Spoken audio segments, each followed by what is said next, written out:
l'environnement du Sénégal. Representing Saudi Arabia. Oh, you're very welcome.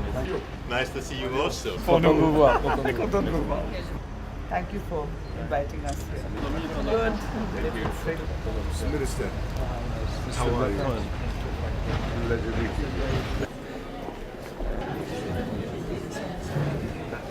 Cette réunion ministérielle aujourd'hui à Ajaccio avec une vingtaine de ministres venant un peu des quatre coins du monde, elle fait suite en réalité à une séquence plutôt technique, c'est-à-dire la réunion à Marseille dans Impact 3, c'est le Congrès international des aires marines protégées, des gestionnaires d'aires marines protégées de 90 nations.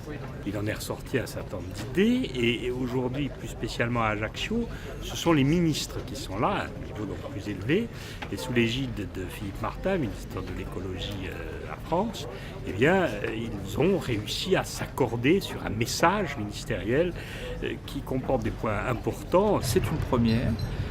Nous avons décidé d'avoir ce segment ministériel adossé aux travaux qui ont eu lieu au cours de la semaine dans le cadre du Congrès. Ça n'avait pas eu lieu auparavant.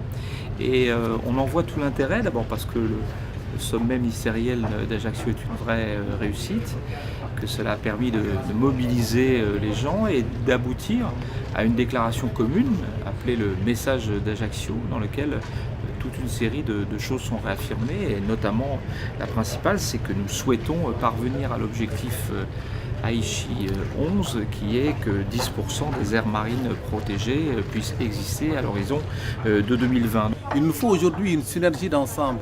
Il nous faut mutualiser nos expériences. Il nous faut aujourd'hui mutualiser nos compétences qui sont distinctives quelque part. Donc, ce qui devait nous pousser à créer des coopérations sous-régionales, mais ensuite régionales.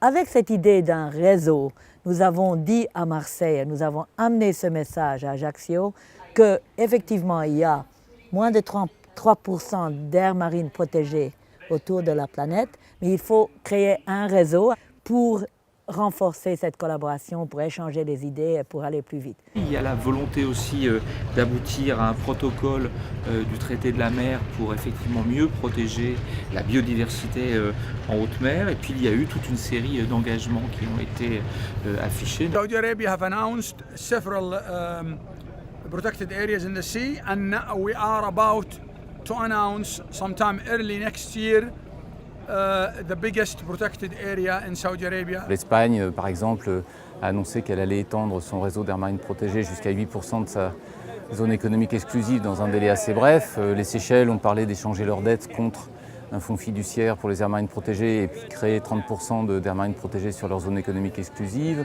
Le Gabon a dit lancer l'opération Gabon Bleu, etc., etc. Voilà, une dynamique en fait. Maintenant, ça va devenir un des principes du Congrès international des aires marines protégées que d'avoir un segment politique.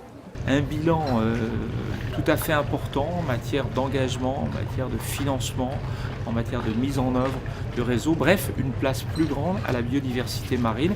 Et ça, on le doit effectivement à la mobilisation de la France. Donc c'est une grande fierté pour le ministre de l'écologie, du développement durable et de l'énergie que je suis.